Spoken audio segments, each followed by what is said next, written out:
Like many sectors of the economy, professional sports have been suspended during this pandemic. So what does this mean for the public? Mike Bako is a sports editor of DailyNational.com. He joins us now from New York City. So, Mike, who's feeling worse about this pandemic, players or the fans?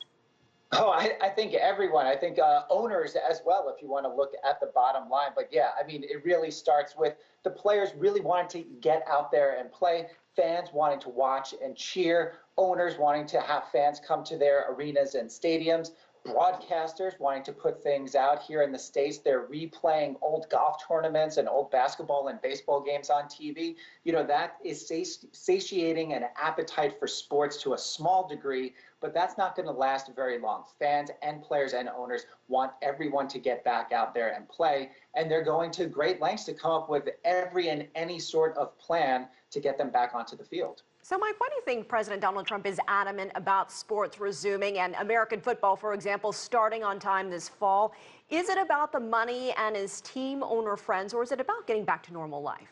I think it's about both, but I also think it's about normalcy. After 9/11 here in New York, one of the great things that returned some degree of normalcy to the people of New York was baseball coming back. The Yankees making it to the World Series, Mike Piazza and the Mets with a dramatic home run, really rallying the city. So anytime that you're able to turn on the TV, maybe not in this case go to the game, but turn on the TV, talk to your friends, watch some level of normalcy that you've been doing for weeks and months out of your life.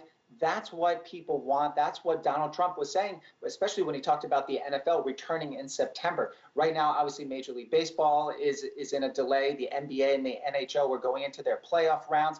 That's on a delay. But if you're not speaking hopefully about the NFL coming back in September, then what you're really saying is we don't have a handle on when this will end. If people are pointing towards the fall and saying, hey, by fall, school is going to be back in session, colleges are going to be back in session so we could have NCAA football, we're going to have professional football in September, those are things that make people think that normalcy is just around the corner. Mike, time for one quick question. You know, some big global events have been canceled or postponed, the Masters golf tournament, Wimbledon, and of course the Olympics this summer. Now, some of the athletes are in the best shape of their lives. They've been training, they've been spending the last few months up until now playing.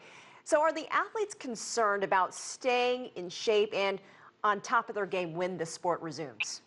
I certainly think that all of the Olympic athletes, let's say, will stay in shape. That's something that they've been doing their entire lives. Now, the question is, will they be at the peak of their power? So many of these athletes, especially when it comes to this very finite amount of time that you have to be a world-class sprinter, a world-class gymnast or swimmer. These are all things that you have a very small window of time. So if you're waiting another year, not only are you another year older, you have another year of competition in terms of Olympic qualifying and other things like that. So I think they're going to still stay in condition. It's just a matter of how long will this layoff be? Is next year actually a viable option? They've already been talk about how even though they're pushing it to July 2021, who knows what's going to happen. So these Olympic athletes are in more limbo than really any of the athletes, at least when it comes to professional sports. They're still getting a paycheck. They still have guaranteed contracts. They know that 3-4 years down the line, there's going to be something for them. With a lot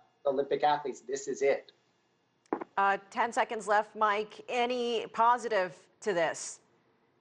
I think just spending more time with your family, realizing that sports is a distraction and not the most important thing in the world. Your health, family, and a global unitedness around this. Sports will come back eventually. We're on this together. Mike Bako in New York.